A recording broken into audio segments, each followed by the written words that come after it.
ఎక్కడైతే పెట్టుబడులు పెడుతున్నారో వాటి ఉపసంహరించుకొని అమెరికాకు తీసుకొని రండి అని చెప్పేసి డైరెక్ట్ గానే చెప్తున్నటువంటి పరిస్థితి ఉంది. కానీ పెట్టుబడిదారి విధానం గురించి మనందరికీ తెలుసు. పెట్టుబడిదారి విధానం తనకి ఎక్కడైతే మార్కెట్ ఉంటుందో మార్కెట్ ను ఆ రకంగా సృష్టించుకోవడం కోసం ముందుకు పోతే తప్ప ఆ మార్కెట్ కు అడ్డం పడేటువంటి వాడిని అవసరమైతే అదాల పాతాల లోకంలోకి తొక్కుతుంది అనేటువంటి నిజాన్ని పెట్టుబడిదారులందరూ గుర్తించుకోవాలి. అది పెట్టుబడిదారి యొక్క స్వరూపం అనేటువంటిది గుర్తెరగాలి అని చెప్పే సందర్భంగా మనం గుర్తు చేయాల్సినటువంటి అవసరం ఉంది. కాబట్టి ఈ పన్నుల విధానం కారణంగా ఒకవైపు చూస్తున్నాం, ప్రపంచంలో ఉండేటువంటి అనేక దేశాలపైన ఆయన పన్నులు విధిస్తే చైనా చాలా చాలా వేగవంతంగా దాన్ని తిప్పికొట్టింది.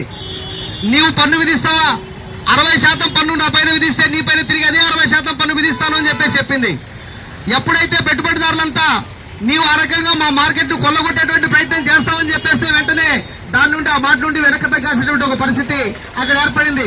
మరి రోజువారీగా నాకు మిత్రుడని చెప్తున్నాడు కదా మన నరేంద్ర మోడీ. అమెరికాలో ఉండేటువంటి అధ్యక్షుడు చాలా నాకు సన్నిహితుడు, నా దగ్గరగా ఉంటాడు, మంచి మిత్రుడు అని చెప్పేసి చెప్తా ఉంటాడు.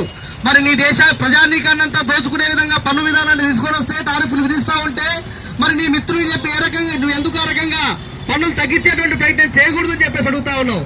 లేదు అంతకంటే అందరికంటే ఎక్కువ నేషనలిస్టులమేమో అని చెప్పేసి చెప్తా ఉన్నారు, దేశభక్తులు అని చెప్పేసి చెప్తా ఉన్నారు. దేశంలో ఉండేటువంటి ప్రజానీకాన్నంతా పన్నుల భారంతో భరించలేనటువంటి భారాన్ని ఒకవైపు ఇతర దేశాలు వేస్తా ఉంటే మరి ఎక్కడ పోయినారు ఈ దేశభక్తులంతా? ఈ ప్రజలపైన పడేటువంటి భారాన్ని ఎందుకు ఆ రకంగా మీరు అడ్డుకునేటువంటి ప్రయత్నం చేయలేదు అని చెప్పేసి ఈరోజు వామపక్ష పార్టీలుగా అడుగుతా ఉన్నాం. కాబట్టి ఖబర్దార్, ఈ దేశంలో ఉండేటువంటి దుర్మార్గమైన బీజేపీ దేశభక్తి పేరుతోటి మాటలు మాత్రమే చెప్తుంది. ఈ దేశంలో అసలైనటువంటి దేశభక్తులు కమ్యూనిస్టులు ఆ రోజు స్వాతంత్రోద్యమంలో మేము పోరాటం చేశాం. ప్రజలకు ఎదురయ్యేటువంటి ప్రతి కష్టం పైన కూడా మేము పోరాటం చేస్తాం. అదేవిధంగా అమెరికా వేసినటువంటి పన్ను భారానికి వ్యతిరేకంగా, టారిఫ్ల వ్యతిరేకంగా దాన్ని వెనక్కి తీసుకునే విధంగా కూడా రకమైనటువంటి పోరాటాలను ముందు తీసుకుపోతామని చెప్పేసి మనమంతా కలిసికట్టుగా రకంగా హెచ్చరించాల్సినటువంటి అవసరం ఉంది అని చెప్పేసి మీ అందరికీ తెలియజేస్తూ